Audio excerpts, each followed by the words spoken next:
उपमुख्यमंत्री पदासह राष्ट्रीय अध्यक्षा सुनेत्रा पवारच राहाव्यात अशी पवार कुटुंबाची इच्छा। विलिनीकरण आज अजितदादांच्या मनात काय होतं यावर 9 तारखेला बोलणार, रोहित पवारांकडून स्पष्ट। अजित पवारांच्या विमानात काय झालं आणि कसं घडलं हे 9 तारखेनंतर सविस्तर सांगेन। बैठकीनंतर रोहित पवारांचं सूचक विधान, रोहित पवार विमानातली कोणती माहिती उघड करणार याकडे लक्ष। अजितदादांच्या निधनानंतर शरद पवार आणि दादांच्या कुटुंबाच्या भेटीगाठी वाढल्या।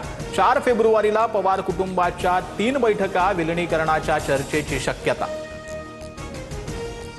दादा गेल्यानंतर तटकरेंनी गलिच्छ राजकारण सुरू केलं। दादांची राख विझली नव्हती। सुनेत्रा पवारांना शपथ घ्यायला लावली। शरद पवार पक्षाचा ताबा घेतील असं तटकरेंना वाटलं, रामदास कदमांची टीका।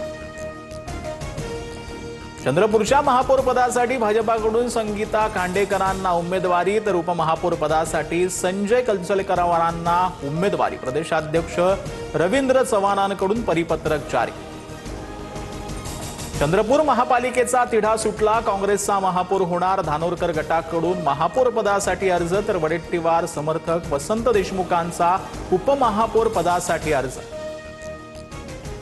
ठाकरेंची शिवसेना मुंबईचा महापौर आणि उपमहापौर पदासाठी उमेदवार। मातोश्रीवरील बैठकीत निर्णय, निवडणूक बिनविरोध होऊ नये यासाठी प्रयत्न, काँग्रेसच्या भूमिकेकडे लक्ष।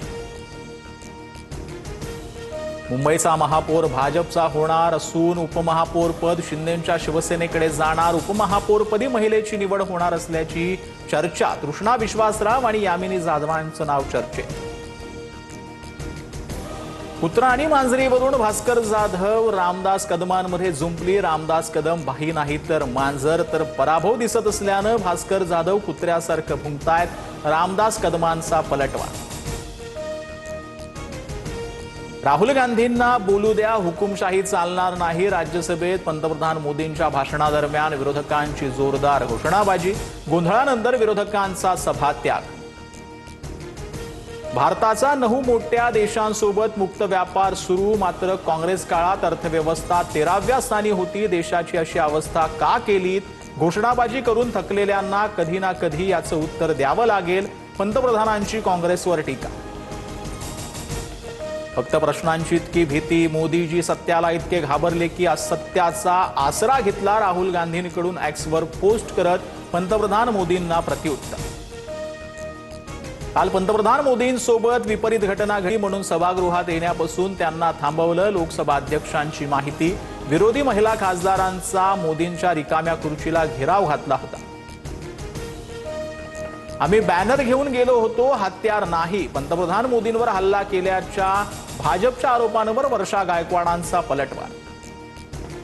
मेघालयातील कोळसा खाणीत भीषण स्फोट, 16 कामगारांचा दुर्दैवी मृत्यू। ताजखाई परिसरातील घटना, खाणीत वायू गळती किंवा तांत्रिक त्रुटीमुळे स्फोट झाल्याचा प्राथमिक अंदाज।